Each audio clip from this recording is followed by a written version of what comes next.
মক্কা মসজিদ অত্যন্ত আকর্ষণীয়। মক্কা থেকে মাটি এনে মেহরাব তৈরি করা হয়েছিল এই মসজিদের। হায়দ্রাবাদের বিশেষ আকর্ষণ এই মক্কা মসজিদ। ভারতবর্ষের তৃতীয় বৃহত্তম মসজিদ এবং হায়দ্রাবাদের সবচেয়ে বড় মসজিদ। 10,000 মুসল্লি একসাথে নামাজ পড়তে পারেন এই মসজিদে। অত্যন্ত আকর্ষণীয় দৃষ্টিনন্দন কাঠামো এই মসজিদের। এই মসজিদের রয়েছে নানা আকর্ষণীয় গল্প। বোমা বিস্ফোরণ হয়েছিল কয়েক বছর আগে।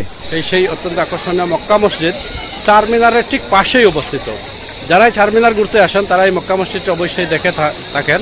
এই যে আপনারা দেখুন, এই যে চারমিনার দেখা যাচ্ছে, তো মক্কা মসজিদের একেবারে পাশেই এই মক্কা মসজিদ। একসময় একটা জাতীয় নিউজ বা ইন্টারন্যাশনাল নিউজ হয়েছিল, এখানে একটা বোমা বিস্ফোরণ ঘটনা ঘটেছিল। সেই থেকে মক্কা মসজিদ আরও অনেক পরিচিতি রয়েছে। তারপরে এটা ঐতিহাসিক মসজিদ। এই মসজিদটা দেখতে দর্শনার্থীরা নিয়মিত আসেন।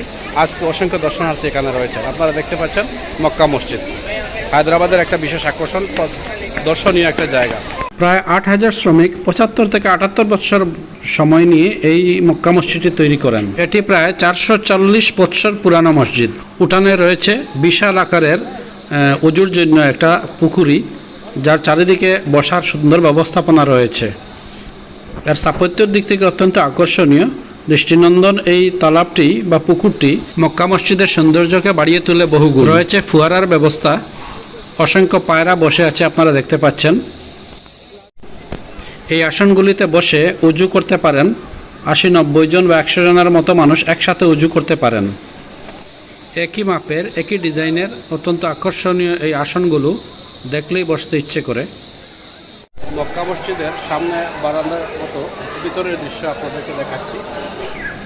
মক্কা মসজিদের উঠানের ডান দিকে অর্থাৎ ঢোকার সময় বাঁদিকে এই পরিকাঠামোটা রয়েছে। এখানে কুতুবশাহী বাদশাহদের বেশ কয়েকজনের কবর রয়েছে, তাদের পরিবার সন্তান সন্ততিদেরও কবর রয়েছে এখানে। এটাই সম্ভবত একমাত্র ব্যতিক্রমী জায়গা যেখানে কবরের পাশে মানুষ শুয়ে বসে সময় কাটায়। কুতুবশাহী রাজবংশের 5 জন বাদশাহ, তাদের শাহজাদা ও শাহজাদিদের কবর রয়েছে এখানে। মার্বেল পাথর দিয়ে মুড়ে দেওয়া হয়েছে। এর কারুকার্য এবং সৌন্দর্য দেখে মানুষ আর একে কবর মনে করে না, পাশে বসেই সময় কাটায়। কুতুবশাহী পরিবারের 6 নম্বর বাদশাহ সুলতান মোহাম্মদ কুতুব শাহ এই মসজিদটি নির্মাণ কার্য আরম্ভ করেন, কিন্তু তিনি কাজ সম্পূর্ণ করতে পারেননি। আরও 2 বাদশাহ এবং শেষে মুঘল বাদশাহ আওরঙ্গজেব এই মসজিদের নির্মাণ কাজ সম্পন্ন করেন। বিশাল এই মসজিদটির দৈর্ঘ্য প্রায় 219 ফুট বা 67 মিটার, প্রস্থ প্রায় 177 ফুট বা 54 মিটার, উচ্চতা প্রায় 75 ফুট বা 23 মিটার। এই মসজিদটি যখন নির্মাণ কাজ আরম্ভ হয় তখন হায়দ্রাবাদ শহর ছিল না। শহরের গোড়াপত্তন হয় ওই সময়। এই মসজিদের রয়েছে আশ্চর্যজনক এক ইতিহাস।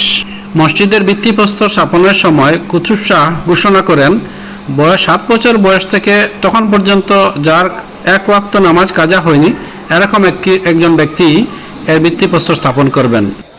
ঠিক এরকম কাউকে খুঁজে না পাওয়া গেলেও একজনকে পাওয়া যায় যিনি একদিনে ফজরের নামাজ কাজা করেছিলেন, আরও একজনকে পাওয়া যায় যিনি 2 দিন ফজরের নামাজ কাজা করেছিলেন। পরে দেখা যায় সুলতান মোহাম্মদ কুতুব শাহ কোনোদিন কোনো ওয়াক্ত নামাজ তো কাজা করেননি, এমনকি তাহাজ্জুদের নামাজও কাজা হয়নি। তাই এই 3 জন মিলেই ভিত্তিপ্রস্তর স্থাপন করেন। চারমিনারের পাশে অত্যন্ত সুন্দর ও আকর্ষণীয় এই মসজিদটি না দেখলেই নয়। 2007 সালের 18 মে জুম্মার নামাজের সময় এই মসজিদে একটা বোমা বিস্ফোরণ ঘটে। এতে 9 জন নিহত হন এবং প্রায় 58 জন আহত হন। সে যাই হোক, হায়দ্রাবাদ বেড়াতে যাওয়া প্রত্যেকজন দর্শনার্থীর কাছে এই মক্কা মসজিদ অত্যন্ত আকর্ষণীয় পর্যটন। আজ এ পর্যন্তই, দেখা হবে পরের ভিডিওয়ে। শুভেচ্ছা রইল।